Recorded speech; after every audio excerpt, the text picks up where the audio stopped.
সাংস্কৃতিক ৰিব্বৈডিমা জনগোষ্ঠীয় সাংস্কৃতিক সন্মিলনটোৰ আমি জন্ম দিছিলোঁ বিশেষ এটা উদ্দেশ্য আগত ৰাখি।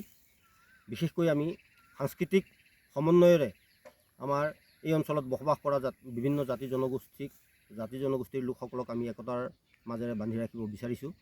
আৰু এই ৰিব্বৈডিমা নতুন অনুষ্ঠানটোৰ তাৎপৰ্য হৈছে মানে হৈছে ৰিপনং চিন্দি কাৰ্বিসকলৰ বসন্ত উৎসৱ, মানে বহাগ বিহু ভাষিক অসমীয়াসকলৰ বসন্ত উৎসৱ, মানে বৈশাগু বড়োসকলৰ বসন্ত উৎসৱ, আৰু ডিমা হৈছে ডিমাচাসকলৰ উৎসৱ।